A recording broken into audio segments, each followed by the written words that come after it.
Hi, this is Osman.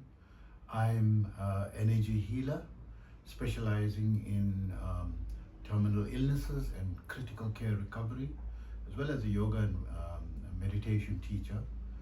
And please be sure to visit my website yogawellness786.com for more information on our services as well as contact information.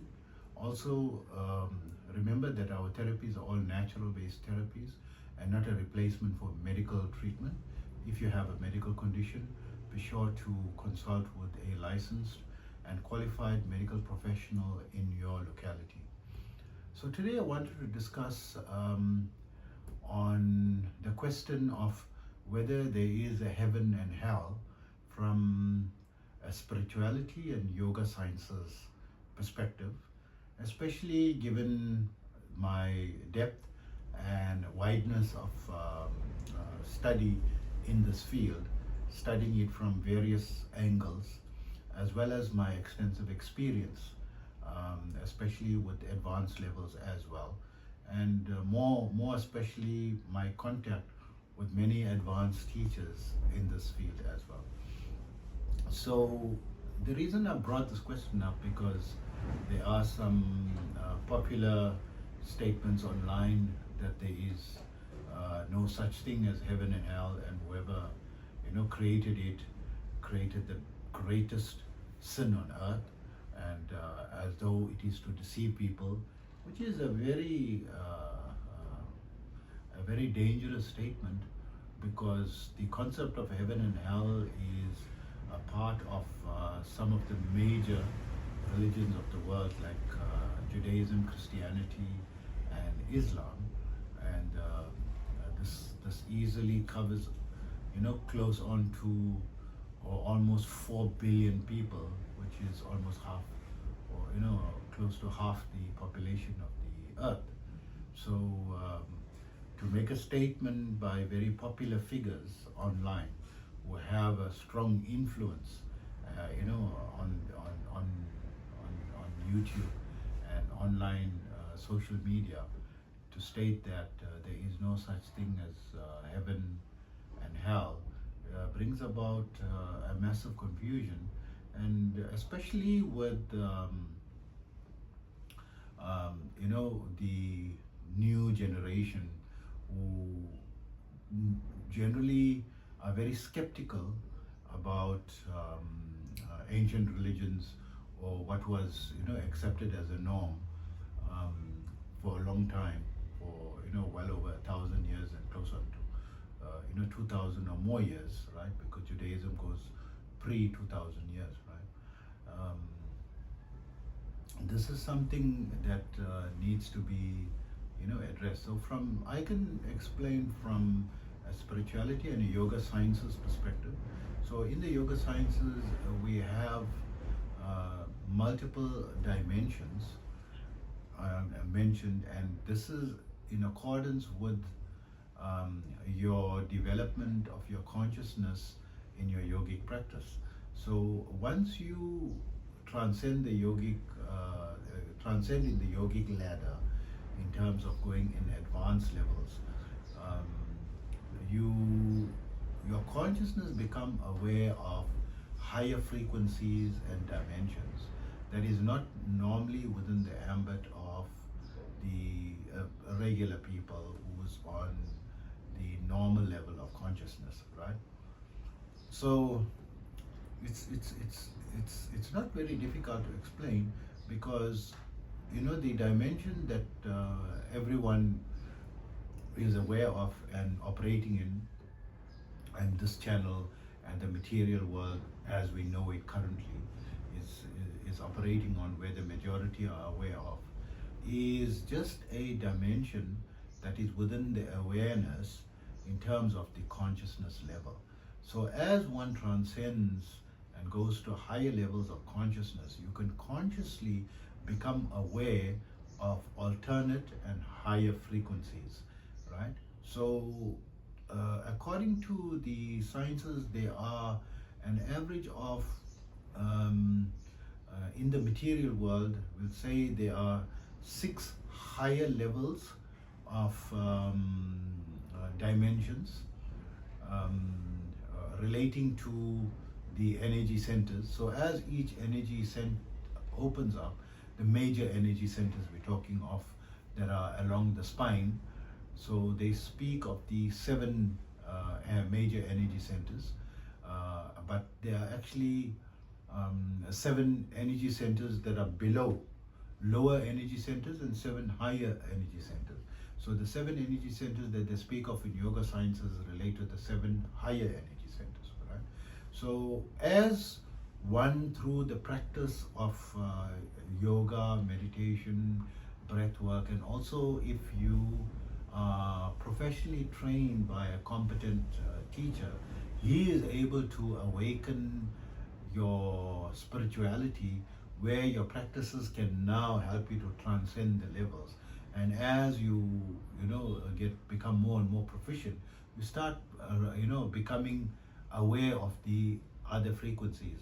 So the seven dimensions are called seven major dimensions are called Muladhara, Swadhisthana, Manipuraga, Anahdam, Visuddhi, Agnya, and Sahasrara, right? So the first, or the basic, or the root energy center, which is said to be in the perineum area of your body, just below the base of the spine. It's like a little point spot in the perineum area. It's said to be the base energy center and needs to be awakened through spiritual practices, right? So once you awaken, you become more nuanced and aware of the dimension of that, of that energy center, and then you go to the next level. And when you become aware of that and focus on that energy center, each energy center is like a portal to a different dimension, and in that dimension is you will see a whole different parallel world, or multiverse for that matter. So we're not going to say universe, because on this dimension there is multiverses, right? Or the people claim that they are multiverses. So each dimension, as broad as our current universe, galaxies, planetary systems, and it seems to be like almost limitless, right? It is very extensive. So on each dimension is a totally different world, right? It's a totally different dimension. So this is no longer something that is just shunned off anymore, because there is scientific research being carried out on the possible existence of alternate and higher frequencies and dimensions, right? Because of reports of so many people from their experiences with psychedelic drugs, especially with mushrooms and LSD and pharmaceutical drugs like DMT. There are many such drugs, and currently I've been made aware that Harvard Medical University is carrying out some experiments, and I think injecting or transmitting via IV psychedelic drugs in measured quantities, and getting people to explain what they experience, and just sending them on very short trips. And the reason for the study is people across diverse parts of the world are reporting similar incidents, similar environments, similar entities, there seems to be a parallel, and it's too much, it's too much of a coincidence, right? So that there needs to be scientific study into it. So the possibility that alternate dimensions exist, if science is studying it, means that it is a very real possibility. They're not going to waste their time with rumors, right? There has to be sufficient evidence that's going to point towards the actual existence or actual real possibility of that existence, in order to get the massive amount of funding that is required to carry out such tests, right? Because these tests can go into hundreds of millions and if not billions of US dollars, to study it widely and deeply.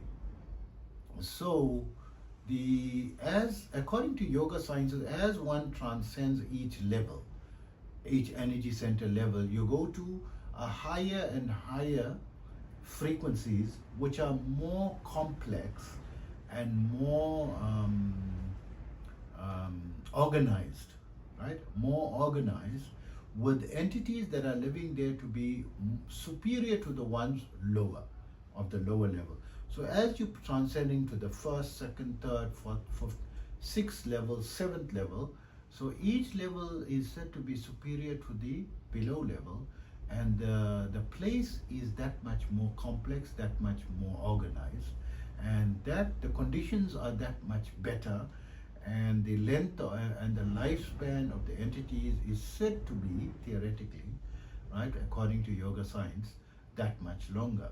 So from a yoga science's point of view, there is no doubt from that perspective that there are higher frequencies and higher regions and worlds, which to we being on the seventh, the lowest level from the seven higher ones, right,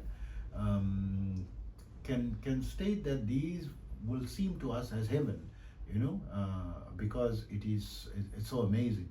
But from a spiritual sciences perspective, as well as the yoga sciences perspective, when it goes higher and deeper in the Advaita perspective, as well as the Vedanta studies, where they describe the various levels, you get in the scriptures called the seven heavens, and above the seven heavens are the spiritual worlds. So once you come to the seventh level being above the body is said to be the first spiritual level, or the first spiritual world that will be eternally existent. So from the sixth level downwards, it's not eternal. There is a time in which it's going to come to an end, and everything has got a lifespan up to the sixth level from the base. So the yogic sciences perspective is, yes, there are heavens and there are also spiritual worlds. When you die, you're going to go into one of these heavens, right? 1, 2, 3, 4, 5, 6, right? Possibly even number 7, because some people can transcend, and those who go from number 7 and beyond, those number 7 and beyond will be eternal. So one experiences the 7th chakra when one's evolution or advancement in yoga practices is going beyond the ethereal or energy level and into the spiritual body level, because it's said that you have 3 main bodies, right? You have your physical body that we can see and touch, here now, currently in this dimension. And then there is a higher energy body, which is said to be superior to this body, and which has control over this body. And it is like a mirror image, but slightly bigger, and forms part of your, or contributes towards your aura, right? But it is a physical, it's called not a spirit body, an ethereal body, right? So it is of, physical energy nature.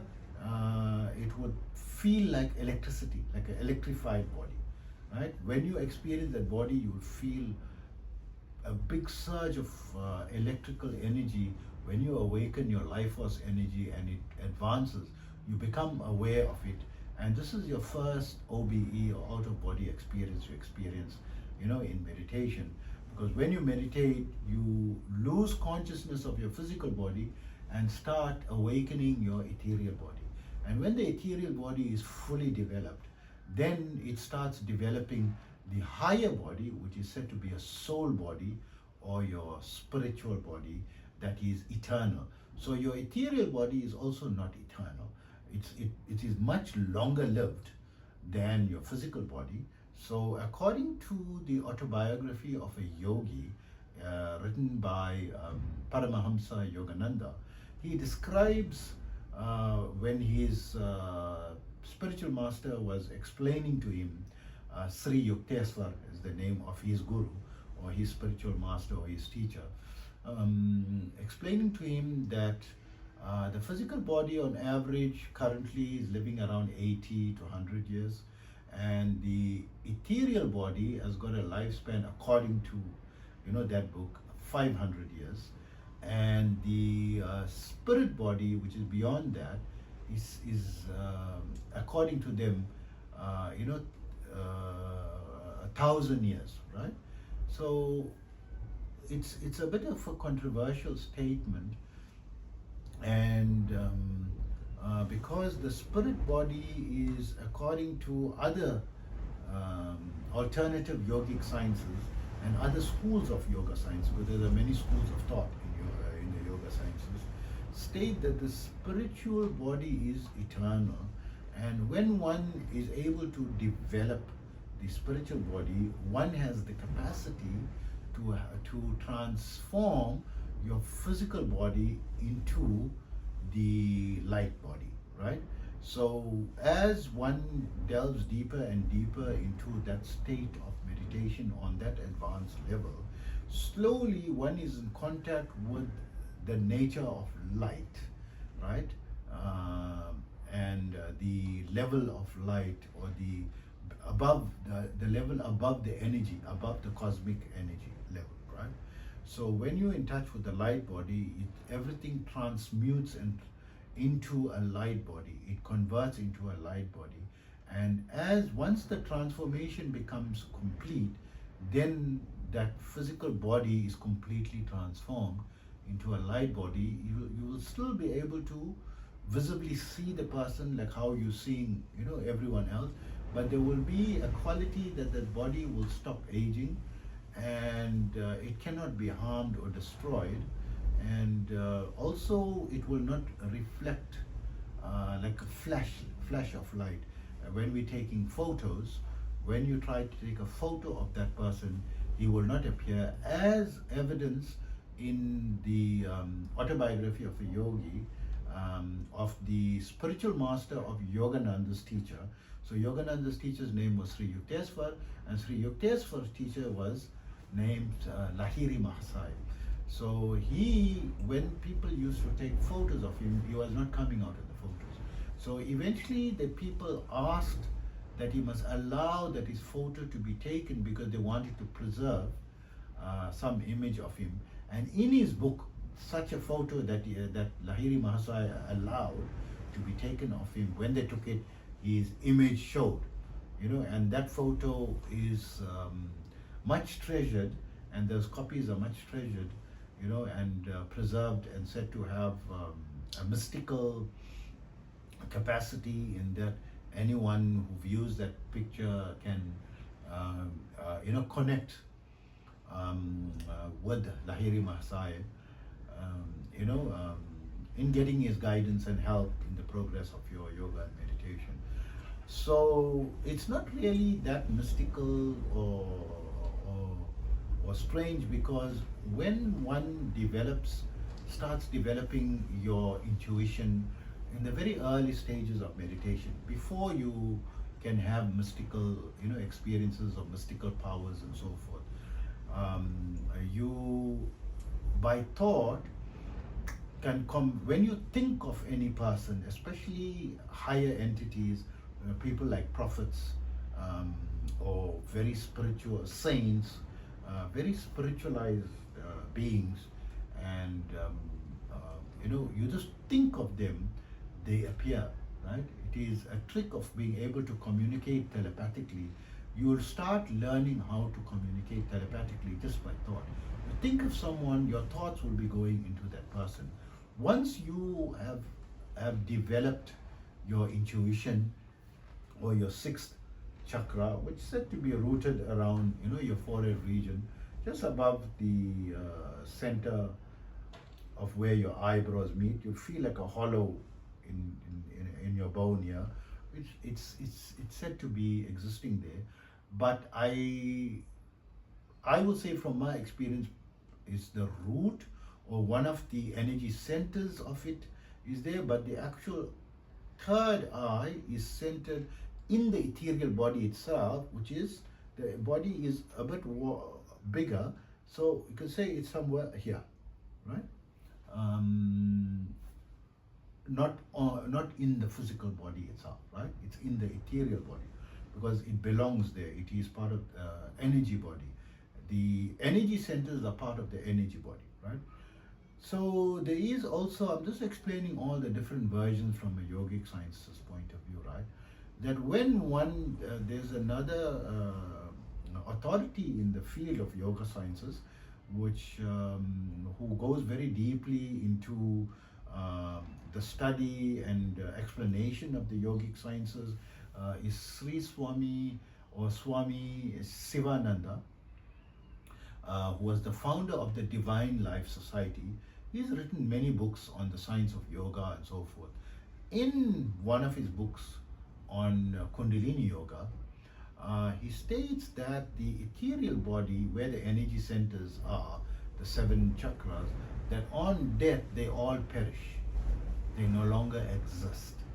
So that contradicts the arguments of Sri Yukteswar, who says that the ethereal body is going to exist for 500 years, and the energy centers being part of the ethereal body is going to all perish on death. That when you leave on death, you're only taking your impressions, which is your spoken of as your karma, and it's not in the mundane sense like how we think, because every thought has got an impression and an inclination, just like your subconscious mind, right? So it takes those impressions with it, you know, when it departs the physical body. So what happens after departing? They don't go into much detail, you know, where we can say this is exactly, you know, what's going to happen, and things become a bit difficult to explain, you know, thereafter. But in terms of the energy centers being portals to higher frequency worlds or dimensions, and each higher energy center, you know, being a portal to that much higher, is indication towards what we would term heaven, because life situation is going to be so much better there. But once one transcends, and from the 7th chakra onwards, so the 7th chakra is not the highest chakra, right? It is the first one slightly above your head, but it is said from, if you study the yogic sciences very deeply, it's the first of, there's said to be 99 levels above it, or I think including the 7th one, right? So I'm not 100% sure, but it's not a massive difference whether it's 99 or 100. So each level above that is a spiritual world, and it's said to be eternal, right? And there is life there, and living entities, and the quality of life there being eternal is said to be extremely amazing and beautiful, right? So there is some Vedanta books that describe the spiritual worlds, that there are so many levels, and this description is also present in like some of the Abrahamic, like one of the Abrahamic religions, the Islamic religion. It says there is the 7 heavens, and above the 7 heavens are the spiritual, what they call Jannat, right?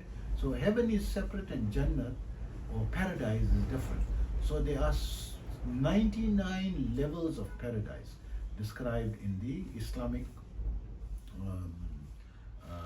philosophies, right? In their hadiths or accounts, you know, from what the Prophet explained, right? That when someone dies, they can go into one of the heavens temporarily until the day of judgment.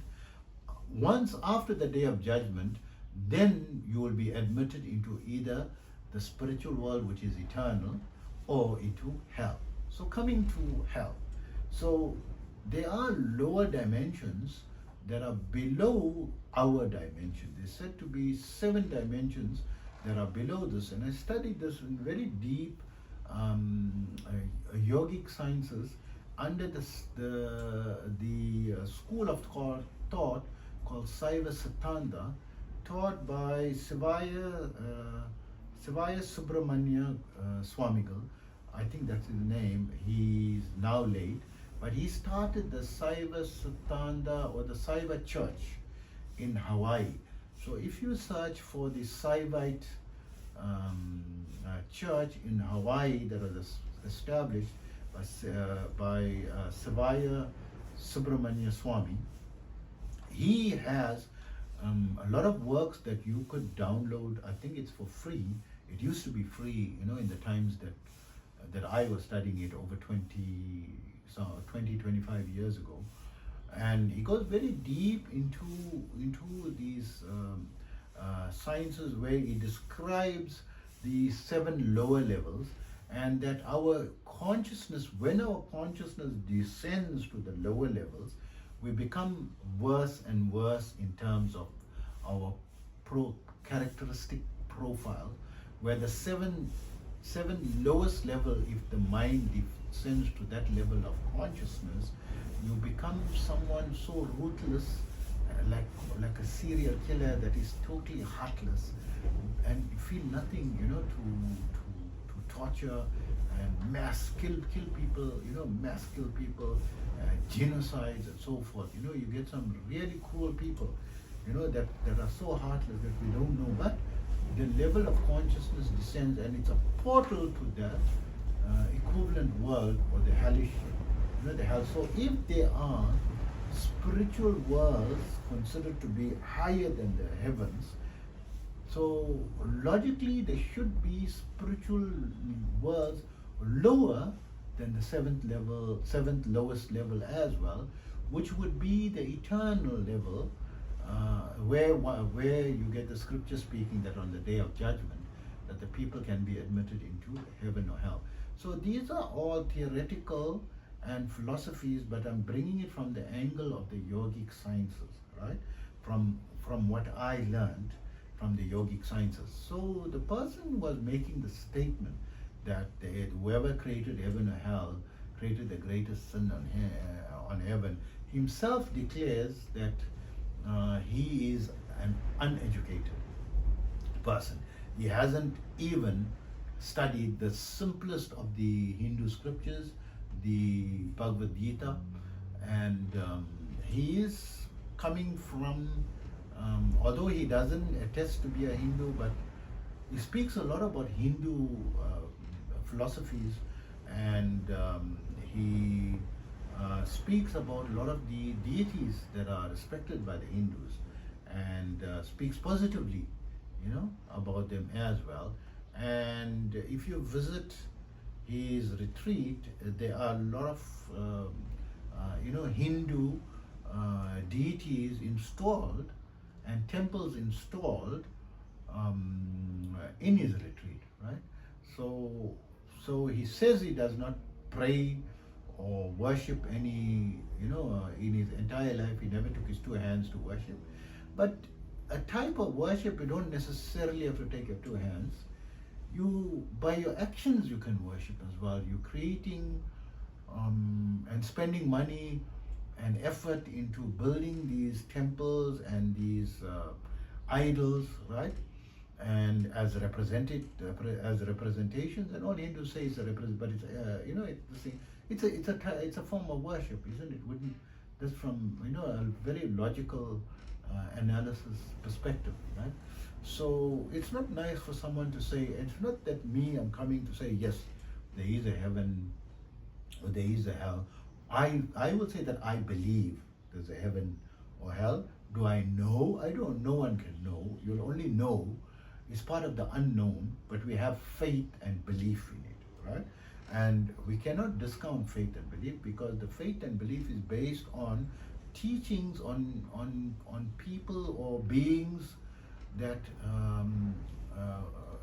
that we revere very greatly, or people revere very greatly. Not revered by all people, right? But large groups of people, and they worthy. If you study their lives, there's much about their accounts in the history that makes them worthy of praise, right?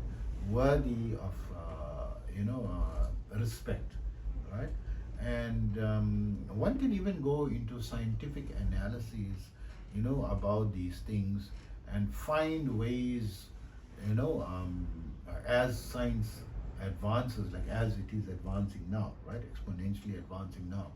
And with the advent of AI, there's opportunity for it to leap forward in advancement at a much faster pace, right? Because AI is that much more capable in analysis and deductions, okay? So that's my take on, is there a heaven or hell?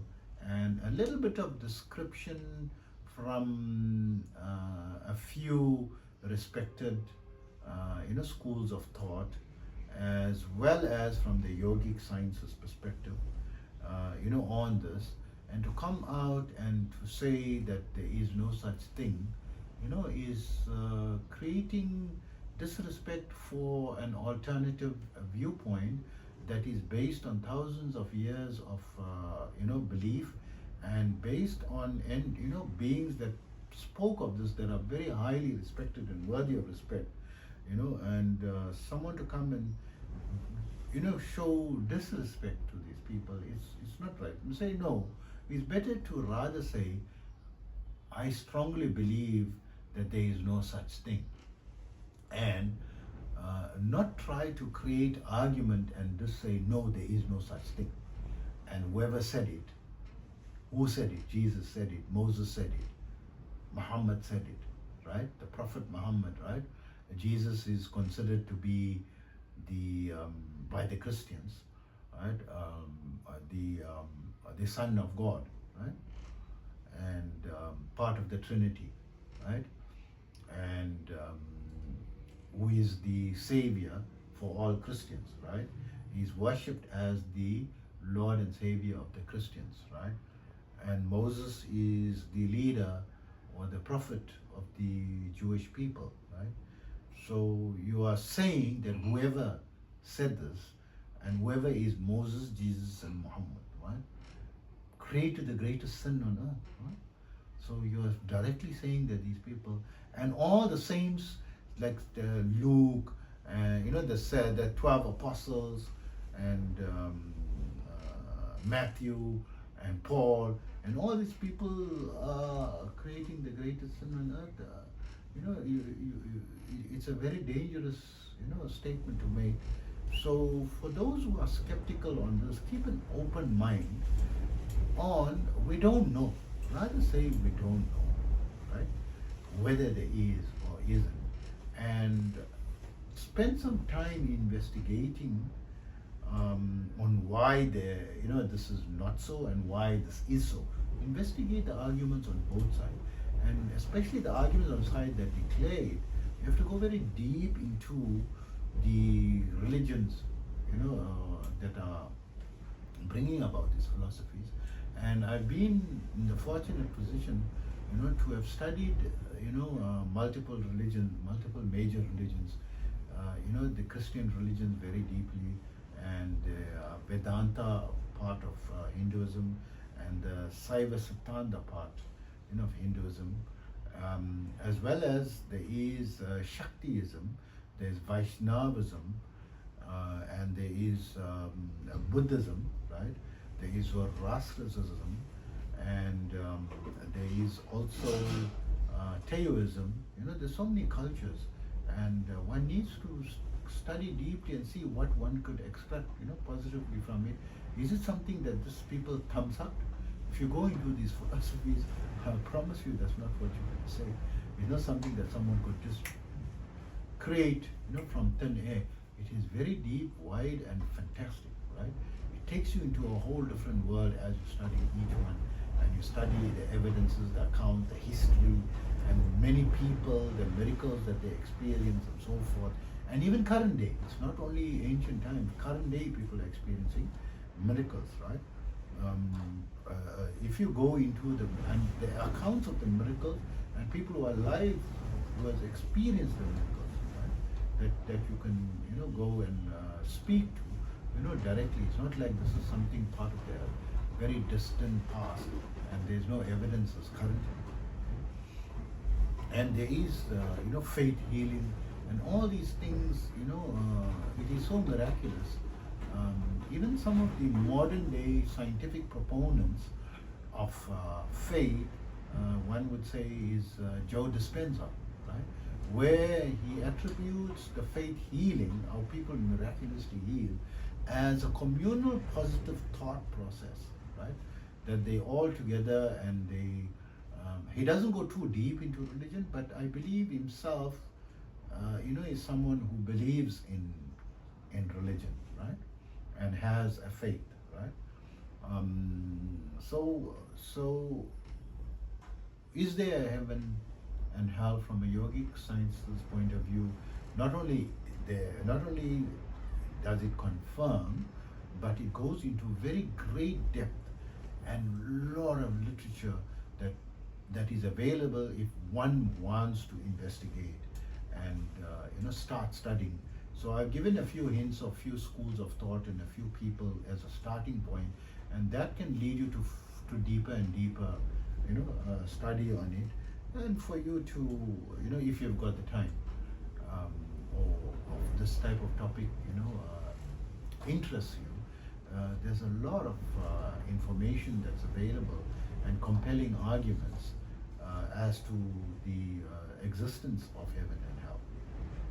Hope that information helps you, and take care always.